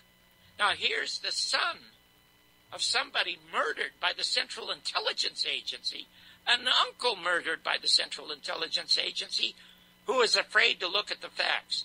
Now, that's probably why he became an alcoholic and a drug addict, because he didn't have the courage to stand up and fight for his father or his uncle. That's all I can attribute it to. But 2 days after he canceled, he called back and apologized and said he'd reconsidered, but then it was too late because that date was booked. So what I did is I booked January 31st, and I brought in Dick Russell, Joan Mellon, whom you had on your first show, and Jim Mars. I screened the Garrison tapes. We did a live webcast, and then we had this panel discussion, and I must tell you, the Garrison tapes, even though I did it, is the definitive documentary about this case, the only one in which Garrison participated. And it is so compelling. No matter how many times I've seen it, it's like it's brand new, and I learned something else that I didn't know. And I don't feel that it's mine. I feel it's a part of history. And I always think nothing can follow this. It's just too strong. Let me tell you something. Joan Mellon, Dick Russell, and Jim Mars were outstanding. And they came forth with material that nobody could believe. It's so new and it's so interesting. And we got great questions from the audience. We got a great question from an 18-year-old student who stood up in the back of the room and he said, I'm only 18 and I'm not very bright, but I do believe the Central Intelligence Agency, from what all I gathered, did murder John Kennedy. But why would they murder him in public and have to go to all the trouble to cover it up? And you should hear the brilliant answers, beginning with Jim Mars and Joan and Dick, in response to what that, oh my God, in response to what that kid said, to teach them a lesson. And Joan Mellon says that John Kennedy was the last president who ever thought he ran the country. None of them. I mean, Jim Garrison said every presidential candidate heard those gunshots and they know where they came from. You think Obama runs the United States? You think Clinton runs the United States? Look at Bill Clinton. You know, it gets back to, remember I told you earlier in the program that Jim Neighbors says to me, John, it's much better to be liked than to be talented. Mm-hmm. Look at Bill Clinton. Bill Clinton destroyed America worse than George Bush. Bill Clinton repealed the Glass-Steagall Act that was passed while Roosevelt was in office during the New Deal to prevent banks from ever gambling again with our money. Clinton repealed it. And what else did he do? And we were warned by that guy from Texas who was running against him and Ross Perot. Ross Perot. When Ross Perot was in those three debates, he would point at Clinton and he would point at Bush. Now look at Bush. The first Bush becomes president of the United States after he's head of the Central Intelligence Agency. Can you imagine the head of the secret police being the head of a country? If that happened in Russia, we'd never hear the end of it, for crying out loud. We had the head of the CIA sitting in the Oval Office. That's how bad it's got. Anyway, he signed NAFTA. Where do you think all our jobs have gone? And worse than that is Waco. That man murdered women and children at Waco. And I think 87 of them were black. And I never heard from Jesse Jackson or Al Sharpton or any leading black figures about that. Nobody held that guy to task. And what happens now? The guy goes all over the country getting $150,000 a speech because he's charming, because they like him. The man is a criminal. George Bush is a criminal. They're all criminals, for crying out loud. If you use the Nuremberg rulings as your barometer, these people are all war criminals. Couldn't have said it better myself, John. I have said it all the time. I say it on almost every program that John Kennedy was probably the last president to be fool enough, and I say this with a sort of sardonic look on my face. But the fact is, he was probably the last man that was fool enough to think that he had to be in charge, or that he could be. I'll tell you how smart he was, and I do wish, he gave that speech about secret societies that ran America, and I wish he had name names, but I'm sure he was talking about the Federal Reserve. He signed an executive order in 1962. I think it's either 11110 or 11111. This executive order calls for the United States Treasury, as mandated by the Constitution, to print money. And he printed silver certificates. That meant, let's say you were a farmer and you went bankrupt. Rather than borrowing from Bank of America and having to pay them 12 or 15%, you could borrow from your own government and pay them 1.5%. Okay, that would have put the Federal Reserve out of business. I go around every couple of months and speak at a university. I speak to hundreds and hundreds of students, upper education students, students majoring in economics and politics. Mm-hmm. Not one could tell me what the Federal Reserve was. Well, this is true. It's a bank that finances the United States. This part is true, but John, there's a little... The last thing about this, then you've got the floor. Sure. The day he was shot in Dallas, they stopped printing them. And the only other president that happened to was Abraham Lincoln. He was trying to finance the Civil War, and he went to New York bankers. They didn't have a central bank at the time. They offered him money at 33% interest. He told them to go screw themselves, and he printed greenbacks. He was shot, and they stopped printed greenbacks. This is true about Lincoln, absolutely. But the Kennedy thing, I've got to take a little bit of an issue with you, John, and only for one reason. If you read the executive order, and it's 11110, if you read that one, it's actually an augmentation of an earlier executive order. Okay, those silverback certificates that you're talking about were part of an executive privilege that occurred earlier. Okay, it wasn't Kennedy only that printed them. He was actually changing the system and turning that power back over to his Secretary of Treasury. The Treasury, right? C. Douglas Dillon at the time. And the reality of that is not exactly as you're representing it. However, I will say this.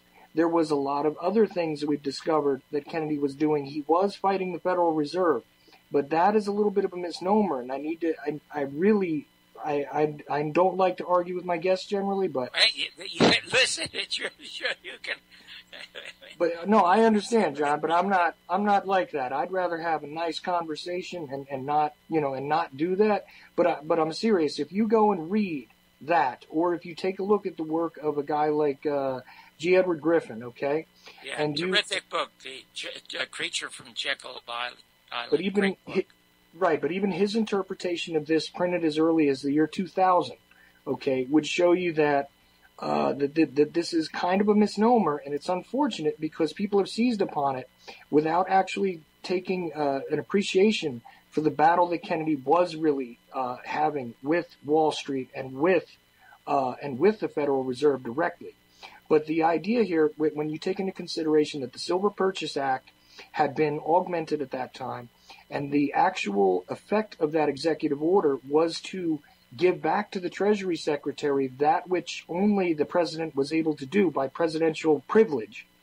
And I even did a video on this myself where I showed people that those certificates, those U.S. notes, did not only exist in Kennedy's time. But if you take a look at it, I promise you'll find that it's a bit of a misnomer.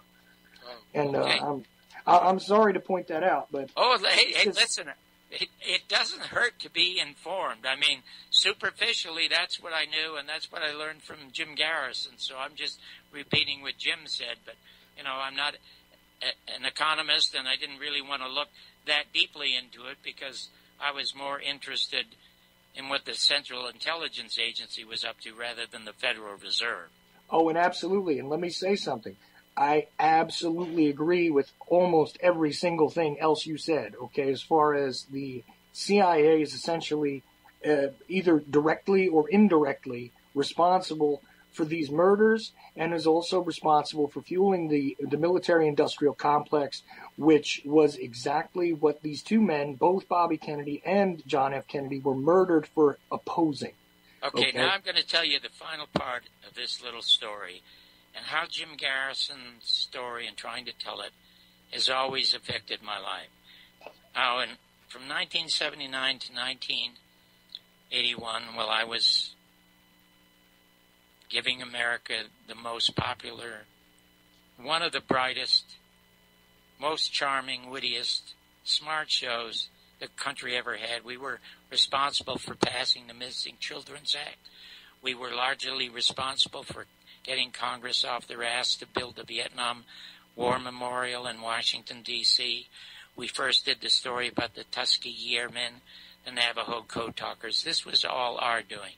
And if which no one actually was focusing on the Tuskegee Airmen prior to you. I'm very sure. That's exactly right. Okay, so now let me tell you this story. When I was negotiating with Bobby Kennedy, I told Dick, I said, you know what, Dick, send these pictures to Bobby Kennedy for me. And I gave him pictures of me with Thomas Noguchi, who was the coroner of Los Angeles and who performed the autopsy on Bobby Kennedy. Okay, now, back I was fired from Real People. Now, I was fired from a job that was paying me over $30,000 a show. No, 22 shows a year. I was making a lot of money. That's more money than most families make in a year, even today in America, okay? And when I was fired, I didn't mind it because I was, America lost a great show, and Slaughter started spreading the word that I was controversial, so I kept losing jobs all over the place. But one place where I wasn't going to lose a job was with Frank Sinatra, my pal, the guy who wanted to work with me. And one day we were talking. He always wanted me to call him Francis. That's what his friends called him. And I said that Crosby died in 1979 while playing golf on a Spanish golf course. He had a heart attack. And I said to him, Francis, Crosby died on the golf course. You know what? Nobody talks about him now. Nobody knows about him. He said, hey, hold it, kid. He was my idol. I wanted to be Bing when I was a kid. And I said, but you are more than Bing. Bing was a great movie actor. He was a great singer. He was a great entertainer. But that ends it there. I said, but not only are you a force in movies, a force in television, a force in music, you're a social force. You helped get John Kennedy elected to the presidency. I said, you know what? There was a show, you might remember a show called Roots. Yep. About Kunta Kinte. It aired on ABC 5 nights in a row. And it was a black family tracing the roots back to Africa. It was an enormous success. And I said to him, Francis, you know what you should do? You should do an Italian Roots, only it's about you. He said, what are you talking about, kid? I said, listen, why would you want nobody to know about you the way nobody knows about Crosby? You have a lot to say about stuff. He had nothing to say about anything. I said, let me come and interview you every weekend. I'll put down in Palm Springs. I'll put you on camera for an hour, 2 hours, when it's convenient for you. All the tapes will stay in your possession, and I'll do it for 3 months. And I'm going to ask you all kinds of really tough questions. And let me tell you something. I heard when you were in in Las Vegas, and the gaming board was questioning you about the Sands, and you said you weren't affiliated with any of these people. I said, Francis, when I was 16 years of age and ran away from Canada, I went through Lake Tahoe, and I stopped at the Cal Neva Lodge. And guess who was the first celebrity I ever saw? It was you, walking in. You had your coat over your shoulder. He said, yeah, that's how I used to like to wear it. And I said, your buddy was Sam Giancana. And he looked at me, and he stared, and then he laughed. He said, kid, you got a deal. And I said, now, when I do this, I'm going to find 5 generations of people who got romanced and got married to your music. I'm going to talk to people who love you. I'm going to talk to people who hate you. But I will never be heard or seen on camera. And we'll do it over a 5-night period. It'll be 2 nights. It'll be 10 hours of television. It'll be the first visual autobiography ever done by a prominent performer. Chaplin never did it. The Beatles never did it. Crosby never did it. Well, Crosby had nothing to say, but you'll do it. And he gave me the biggest hug, and he said, write it up and give it to my secretary, Dorothy. So I did all that, and he writes me this great letter about how he wants to do it. I'm only asking 10%. He said, pal, take what you want. I said, listen, it's going to make millions. 10%, I'm fine. I get to produce it and direct it, write it. That's all I'm interested in. And I'm enthused, and Jilly, who was his bodyguard, calls me and gives me a big hug. Said, God, he's so excited about this. Okay, now, what happens? How weird things happen. This William Holden, star of Network and a really good actor, but a horrible alcoholic, he falls down drunk, hits his head on his coffee table in his condominium, Santa Monica, and dies. So all the California and Los Angeles newspaper says movie star Bill Holden dies from a fall. And that's the end of it, okay? Thomas Noguchi performs the autopsy. And now for 2 years, city police, the CIA, and the board of directors in Los Angeles have been trying to get rid of Thomas Noguchi because in his coroner's report of the death of Bobby Kennedy, he said because of the extensive powder burns, the muzzle that killed him was no more than 2.5 inches from the left rear of his ear because of the burns to the hair and the skin. Well, Sirhan was 6 feet in front. So it would have been impossible. And so people were saying, are you saying Sirhan didn't do it? He said, no, this is my autopsy report. It's up to you. I'm just telling you the cause of death. Okay, so they couldn't get rid of him. They could not get rid of him, okay? So anyway, he comes out with the autopsy report and Bill Holden and says that Bill Holden had an alcohol level that was excessive, fell down drunk, hit his head on a glass coffee table, and bled to death. Well, Hollywood was in an uproar. How dare they say about one of their stars that he's a drunk who falls down dead? And the guy who is angriest is Frank Sinatra. Well, my friend at the time, one of my friends is a guy named Robert Blair Kaiser, who wrote the definitive book on Sirhan called RFK Must Die. And he gave me the book and all his notes. He's one of the few people that got to interview Sirhan. And he tells me Sirhan didn't do it. Anyway, he gets so many threats, he has to leave the country. He leaves me with his book, his manuscript, and the papers. So I, along with Noguchi's lawyer, formed the committee to keep Noguchi as an independent coroner for the county of Los Angeles. And we hold rallies where 1,000 people show up in support of what we're doing. And on the other side, Frank Sinatra is setting up rallies to get rid of Noguchi. And Sinatra never, ever spoke to me again. And Jilly told me Jilly died he died in a Jaguar. He was hit broadside. It caught fire. He couldn't get out, and he burned to death. But before he died, he told me, he said, that was one of the saddest moments in Frankie's life, he said, because he really did want to do that. He was really, really looking forward to doing this thing with him. So that's how my trying to tell the Garrison story has affected my life also. Now, I thought that when Dick Russell told Bobby Kennedy that I was trying to help investigate the death of his father, that he would leap at the chance to come and sit with me at UNLV and be interviewed by George Knapp. Instead, he didn't, and I haven't heard from him since. Well, listen, John, we have less than 10 minutes left. Okay, so I just wanted to make you aware of that. And, wow, I have tried to interview Sirhan a few times, and I have not been able to get through that, to be honest with you. I've interviewed a lot of interesting people for various pieces of work, but I was never able to get through on that one. I would love to see those notes, I'll tell you that.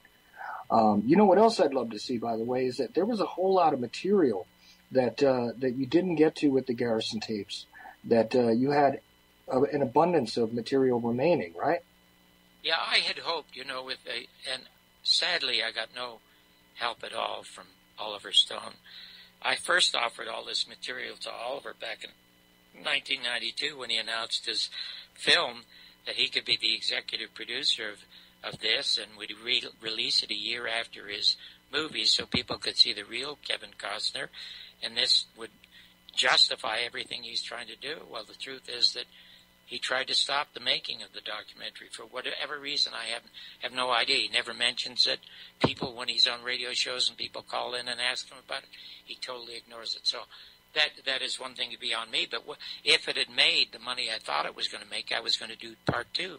And I was going to call part 2 The American Media and the Second Assassination of President John Kennedy, because the material that I have and the stuff that he gave me is amazing. But what I'm going to tell you, I'd never heard of you until you sent me an email, and I'm just thrilled that there's another Kennedy assassination site up there, is that the DVD for The Last Word on the Assassination has only been on Amazon for 10 days.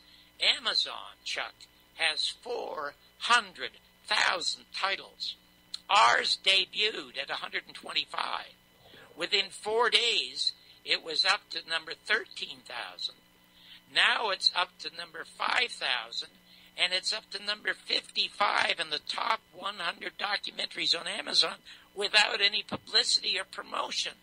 It's as though somehow metaphysically the word is getting out, because if you happen to order that DVD, and you can go up there and you can see a couple of reviews, but if you order it, you've seen the documentary, but if you just go to the end of the documentary and watch that 51-minute panel discussion, it is the liveliest, most informative, most entertaining 51 minutes about the Kennedy assassination that you will ever hear.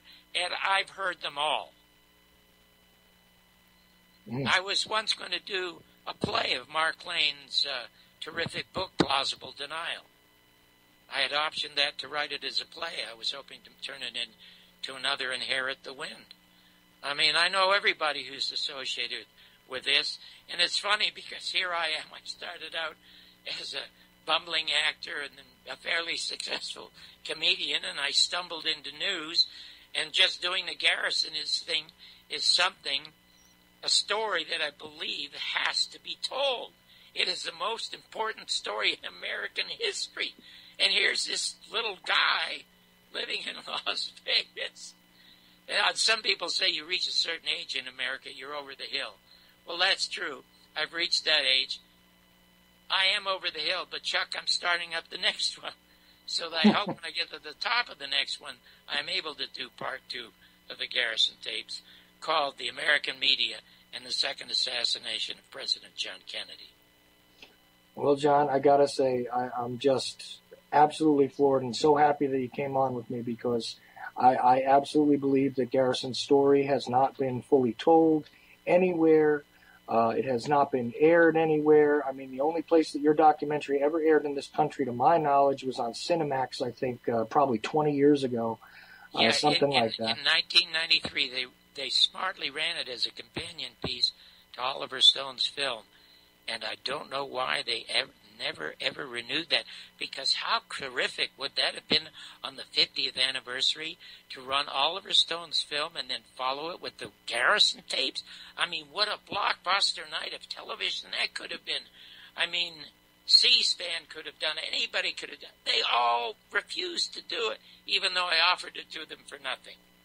Every one of my listeners is aware of exactly how precise I am about this stuff, about how I value sources, about how I discourage people from poorly done sources, things like this. As a visual record of Jim Garrison, of an overview of the assassination, an overview of Garrison's case, an overview of everything that occurred there, I've got to say that this has been one of my resources for years. I bought this thing, like I said, on a VHS because MPI Home Video had put it out before. But you know what? If you've got that panel discussion included on that DVD, Dick Russell is an amazing writer, the guy who wrote The Man Who Knew Too Much. Yeah. Also, the Jesse Ventura books, like you mentioned. But, I mean, Dick Russell was a writer for The Village Voice, an incredible investigative journalist. Terrific. Who really did a lot of serious footwork when it came to all this. An amazing guy. Joan Mellon was my first guest for a reason, okay? An absolutely wonderful scholar, especially on Garrison, but on many things. An extremely intelligent, insightful woman. Who is absolutely I don't think there's no one in America, truthfully, who knows more about Jim Garrison and the Central Intelligence Agency than Joan Mellon, except for perhaps a few people at the Central Intelligence Agency. Oh, well said. Well said. Which is why I also now, I know you might not be entirely familiar with him, but Jefferson Morley, who I brought on also because he's with the lawsuit with Joe Anides and the CIA. There's a reason why all these things have come about. As John said, I really had not known him over the years, but believe it or not, we've actually run in some similar circles. And I cannot recommend John's work on Jim Garrison any more than I don't even know what to say. The Oliver Stone film was a useful device. It was interesting. It was well done. You can't take anything away from it. The truth is, Oliver's, and I don't think Oliver got to do the movie that he made. You know, one thing that I've found out in this, there are a lot of people who absolutely are getting in my way of telling this story, and that means the people who put together that thing in Pittsburgh, Cyril Wecht and his son. A lot of people refuse to carry this stuff about Garrison. It's as though they're jealous of somebody else, okay? And it's like the old Mexican proverb about the crabs. You can never find a crab that can crawl out of a barrel full of crabs because the other crabs are pulling them down. And it's really sad to me that state of affairs exists with so many people. But Oliver never got to make that because Harold Weisberg, who has written great books, the Whitewash books, was a consultant on his movie, and he didn't like something that Oliver was doing without conferring with him, and he took the script and gave it to a CIA asset at the Washington Post, and they published an article attacking Stone before he'd even exposed the frame of the film. And I think Oliver was forced to alter the film. But what he did, he brought it to everybody's attention, and we got the Documents Act passed, even though we're not going to get the documents.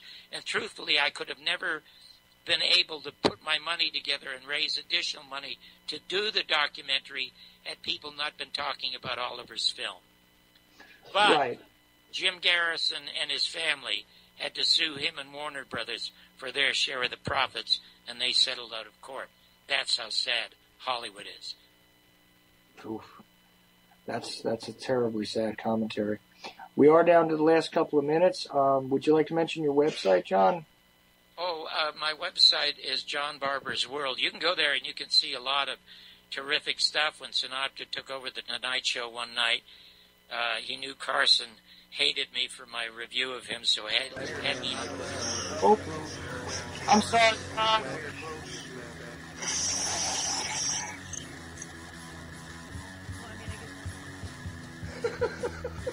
At the age of 19 in 1962, she was a... See, but I have the files.